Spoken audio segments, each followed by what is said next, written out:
बिस्मिल्लाहिर्रहमानिर्रहीम। नाज़रीन अस्सलाम वालेकुम, मैं हूँ इमरान मसीह। नाज़रीन आज 19 सितंबर है, दिन है एतवार का और साल 2021।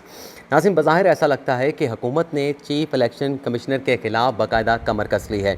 आज वफाकी वज़ीर फवाद चौधरी और शिबली फराज साहब ने धुआंधार मुश्तरका प्रेस कॉन्फ्रेंस करते हुए chief election commissioner Sikandar Sultan Raja को खूब आड़े हाथों लिया, जिसके बाद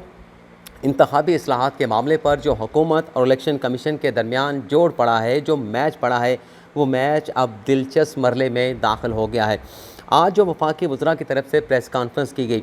वो लोग जो कानून की ज़ुबान समझते हैं, जो आइन को समझते हैं, उन लोगों के लिए ये अंदाज़ा लगाना कि इस प्रेस कॉन्फ्रेंस के पीछे हुकूमत के मुहर्रिकात क्या थे, इस प्रेस कॉन्फ्रेंस के ज़रिए हुकूमत ने अपने कौन से अज़ाइम का इजहार किया है और वो कौन से मकासद हैं जिसे इस प्रेस कॉन्फ्रेंस के ज़रिए हुकूमत ने हासिल करने की कोशिश की है। लेकिन आम लोगों के लिए इस बात का अंदाज़ा लगाना इसलिए मुश्किल है क्योंकि आम लोगों के लिए ये महज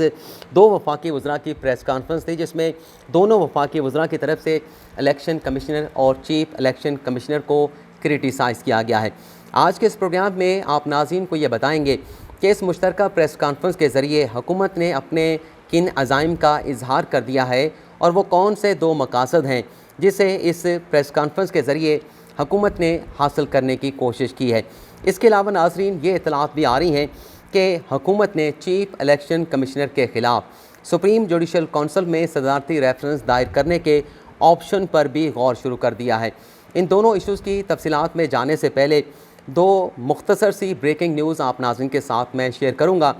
एक ब्रेकिंग न्यूज़ है फेक न्यूज़ के हवाले से और दूसरी ब्रेकिंग न्यूज़ एक बड़ी गिरफ्तारी से मुतल्लिक है। तो पहली ब्रेकिंग न्यूज़ आप नाज़रीन के साथ शेयर करते हैं। नाज़रीन आपने पिछले दिनों सुना होगा कि इंडियन मीडिया की तरफ से पाकिस्तान के ख़िलाफ़ खूब प्रोपेगेंडा किया गया। इंडियन मीडिया पर पाकिस्तान को अक़वाम आलम में बदनाम करने के लिए फ़ेक ख़बरें चलाई गईं और उन फेक न्यूज़ में ये कहा गया था कि पंजशेर में जो तालिबान की लड़ाई चल रही है, उस लड़ाई में पाकिस्तान की अफवाज और पाकिस्तान की फ़िज़ाइया हिस्सा ले रही है। आज नाज़रीन न्यूयॉर्क टाइम की एक रिपोर्ट में इन तमाम इल्ज़ामात को, भारत के इस तमाम प्रोपेगेंडे को बेनकाब कर दिया गया है। रिपोर्ट में क्या कहा गया है, मैं मुख्तसर सा रिपोर्ट का अहवाल आप नाज़रीन के साथ शेयर करूँगा और फिर आगे की बात करेंगे। रिपोर्ट में नाज़रीन कहा गया है कि इंडियन मीडिया ने वीडियो गेम की फुटेज को पाकिस्तानी ड्रोन करार देने की कोशिश की। पंजशेर में पाकिस्तान की फ़ौज के, पाकिस्तान की फ़िज़ाइया के मुलव्वस होने के इल्ज़ामात का दर हकीकत से कोई ताल्लुक़ नहीं। ये तमाम के तमाम इल्ज़ामात जो इंडियन मीडिया की तरफ से पाकिस्तान की अफवाज पे लगाए गए, ये तमाम इल्ज़ामात गलत हैं। तो नाज़रीन न्यूयॉर्क टाइम की इस रिपोर्ट ने भारतीय मीडिया का वो प्रोपेगेंडा, वो कैंपेन जो पाकिस्तान को अक़वाम आलम में बदनाम करने के लिए, पाकिस्तान पर पाबंदियाँ लगवाने के लिए की गई थी, उसका जो है वो आज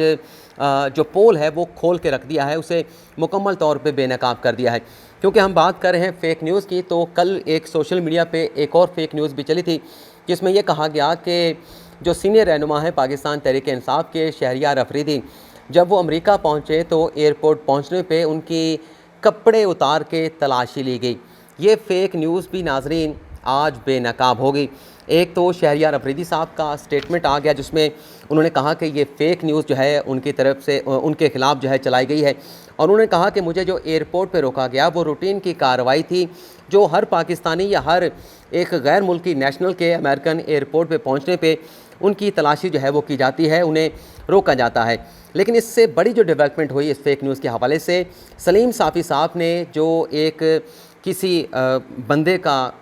ट्वीट जो है वो कोट करके रीट्वीट किया था, आज सलीम साफ़ी साहब ने अपना वो रीट्वीट जो ट्वीट जो है वो माजरत करते हुए वापस ले लिया है, उसे डिलीट कर दिया है। सलीम साफ़ी साहब अपने ट्वीट में कहते हैं कि कुछ जालसाज़ों की तरफ से शहरियार अफरीदी की फ़ोटोशॉप की गई तस्वीरें ट्वीट करने पर माजरत खां हूँ। अलबत्ता मतलब यहाँ पर उन्होंने माजरत भी कर ली और आगे फिर वो तंज भी कर रहे हैं, टॉन्ट भी कर रहे हैं। आगे वो कहते हैं कि अलबत्ता इस बात की खुशी है कि राना सनाउल्लाह की तरह अमरीकियों ने उनके हाथ से 10 किलो हेरोइन बरामद नहीं कराई। यानी यहाँ पर वो कह रहे हैं कि जो शहरियार अफरीदी साहब ने राना सनाउल्लाह के हवाले से असम्बली में ठहर के कसम खा के बयान दिया था कि राना सनाउल्लाह से मंशियात बरामद हुई हैं, तो यहाँ पर वो टॉन्ट कर रहे हैं उसी बयान को लेके शहरियार अफरीदी के। लेकिन बहरहाल ये ख़बर, इस पर मैंने देखा कि कुछ यूट्यूब चैनल ने वीडियोज़ भी बनाई, बड़ा गला फाड़ फाड़ के उन्होंने बातें की तो ये ख़बर भी अपनी मौत आज मर गई। शहरयार अफरीदी ने भी तरदीद कर दी और सलीम साफ़ी ने भी अपना किया गया ट्वीट जो है वो वापस ले लिया है। दूसरी ब्रेकिंग न्यूज़ भी जल्दी से आप नाज़रीन के साथ शेयर कर लेते हैं। दूसरी ब्रेकिंग न्यूज़ नाज़रीन ये है कि जो शहबाज शरीफ के फ़ेक अकाउंट के केसेस हैं जो बैंकिंग कोर्ट में चल रहे हैं, नैब में नहीं, जो बैंकिंग कोर्ट में चल रहे हैं, आज FIA की तरफ से जो शहबाज शरीफ साहब के फ़ेक अकाउंट के केसेस हैं उससे मुतल्लिक एक निजी बैंक के जो वाइस प्रेसिडेंट हैं, आसिम सूरी उनका नाम है, उन्हें गिरफ़्तार कर लिया गया है। और ज़राए की जानिब से मज़ीद ये बताया गया है कि इस गिरफ़्तारी के बाद, निजी बैंक के वाइस प्रेसिडेंट को गिरफ़्तार करने के बाद, उनके जो राब्ते हैं, उनके राब्तों के जो इंकशाफात हुए हैं, उसकी बुनियाद पर FIA के साबिक डायरेक्टर जो बैंकिंग के विंग में काम करते थे, रिटायर्ड हैं, अज़हर महमूद उनका नाम है, उनकी गिरफ़्तारी के लिए भी जो है वो टीमें तश्कील दे दी गई हैं ताकि उन्हें भी गिरफ़्तार किया जा सके। और बताया जा रहा है कि इस सारे मामले में उनका भी नाम आ रहा है कि वो भी निजी बैंक के वाइस प्रेसिडेंट के साथ जो है वो कनेक्ट रहे हैं। और इल्ज़ाम ये लगाया गया है कि निजी बैंक के जो मैनेजर हैं आसिम सूरी, वो जो गवाहान हैं जिन्हें FIA की तरफ से इंक्वायरी में गवाह बनाया गया है, विटनेस बनाया गया है, उन पर वाइस प्रेसिडेंट की तरफ से जो है वो आसिम सूरी की तरफ से दबाव डाला जा रहा था। तो ये हमारी दो ब्रेकिंग न्यूज़ हो गई। अब हम अपनी असल ख़बर की तरफ आते हैं। आप नाज़रीन का ज़्यादा वक्त नहीं लूँगा इस खबर पर भी। फवाद चौधरी साहब ने आज जो मुश्तरका प्रेस कॉन्फ्रेंस की उसमें शिबली फराज साहब भी मौजूद थे। मुख्तसर सी 2-3-4 बातें मैं फवाद चौधरी साहब की आपके सामने रखूँगा और फिर आपको बताएँगे कि इस प्रेस कॉन्फ्रेंस के अज़ाइम क्या थे और मकासद क्या हासिल करने की कोशिश की गई। फवाद चौधरी साहब ने कहा कि चीफ इलेक्शन कमिश्नर इंतखाबी इस्लाहात की मुखालफत कर रहे हैं, दूसरे मेंबरान आगे बढ़ें और चीफ इलेक्शन कमिश्नर के फ़ैसलों पर नज़र सानी करें। यहाँ पर ही मैं तशरीह कर देता हूँ कि ये जो जुमले अदा किए गए, महज आपने जुमले सुन लिए, इसके पीछे हुकूमत ये करना चाह रही है। हुकूमत ने मेंबरान को ये मैसेज दिया है कि आपके जो चीफ इलेक्शन कमिश्नर हैं वो इंतखाबी इस्लाहात की खाम में मुखालफत कर रहे हैं और दूसरे जो मेंबरान हैं इलेक्शन कमीशन के, उनसे कहा गया है कि इलेक्शन कमीशन इससे मुतल्लिक जो भी फ़ैसला करते हैं आप उस पर नज़र सानी करें। यानी दूसरे लफ्ज़ों में दोनों मेंबरान से हुकूमत ने कहा है कि आप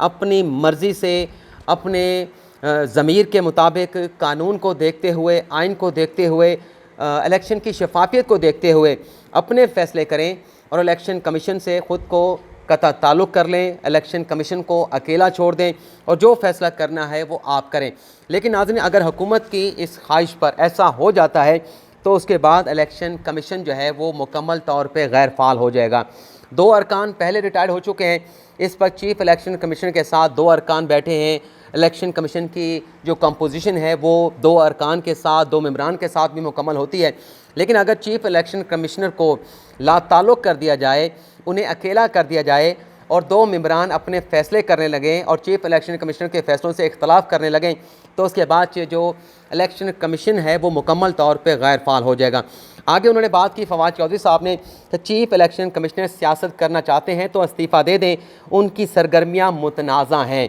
जब से चीफ इलेक्शन कमिश्नर आए हैं उन पर हमें तहफ़्फ़ुज़ात हैं। तहफ़्फ़ुज़ात पर भी मैं आगे चल के बात करूँगा, लेकिन ये जो बात फवाद चौधरी साहब ने की है, ये बात करके फवाद चौधरी साहब ने जो अपना केस है, जो इलेक्शन कमीशन की तरफ से उन्हें नोटिस जारी करके 7 रोज़ में उनसे तहरीरी जवाब मांगा गया है, तो फवाद चौधरी साहब ने अपना जो केस है उसे स्ट्रॉन्ग कर लिया है। आपके सामने था जब सुप्रीम कोर्ट में जस्टिस काजी फायसा का केस पहली मरतबा चला, 7 रुकनी बेंच बनाया गया था, तो जस्टिस काजी फायसा के वकील मुनीर मलिक की तरफ से जस्टिस इजाज़ुल एहसन और जस्टिस सदार तारिक मसूद पर यह एतराज़ उठाया गया था कि ये दोनों जज जो हैं मेरा केस इसलिए नहीं सुन सकते कि ये दोनों जज, अगर मुझे फ़ारिग कर दिया जाता है सुप्रीम कोर्ट के जज की हैसियत से, तो ये दोनों जज जो है वो आइंदा आने वाले दिनों में चीफ जस्टिस ऑफ पाकिस्तान बन सकते हैं। मफादात का टकराव है, तो लिहाजा इन दोनों जज साहबान को बेंच में नहीं बैठना चाहिए। तो जो कानून की ज़बान समझने वाले लोग हैं वो ये समझते हैं कि आज ये स्टेटमेंट दे के फवाद चौधरी साहब ने अपना मुकदमा,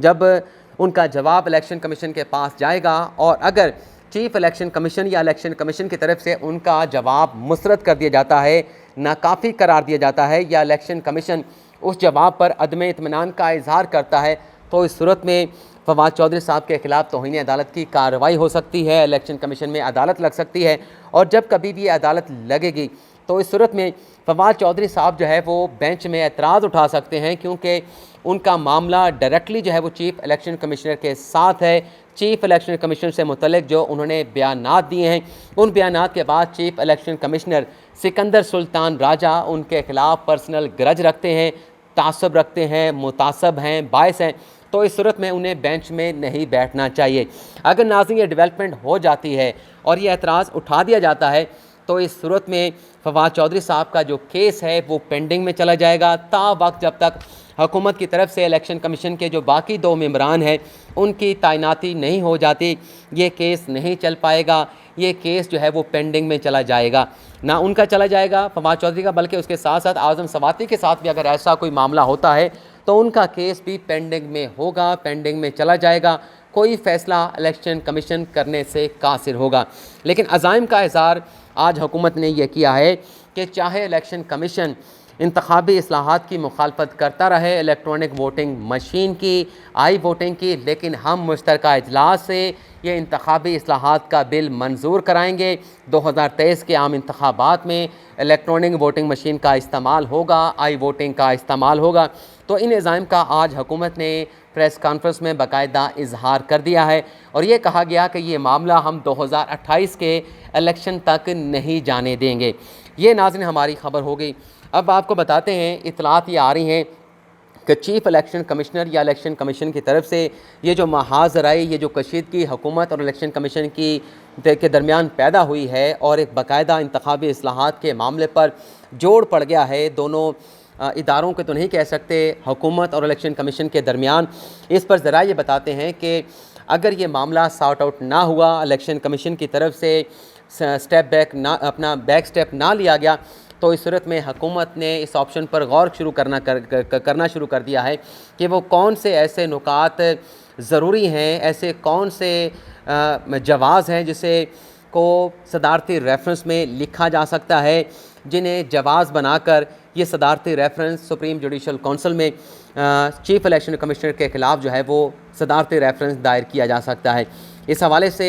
जो हमें चीदा पॉइंट चले हैं उसमें एक तो सेनेट के इंतखाबात के इलेक्शन का मामला है, जो सदारती रेफरेंस में सुप्रीम कोर्ट ने फ़ैसला सुनाया कि टेक्नोलॉजी का इस्तेमाल किया जाए, लेकिन टेक्नोलॉजी का इस्तेमाल नहीं किया गया, हुकूमती अरकान ये कहते हैं। फिर NA-75 डस्का में जो हुआ और फिर जो वीडियो स्कैंडल यूसुफ रज़ा गिलानी के बेटे हैदर गिलानी का सामने आया, और अब जो इंतखाबी इस्लाहात का मामला है इस पर जो एतराज़ात फ़ाइल किए गए और जिस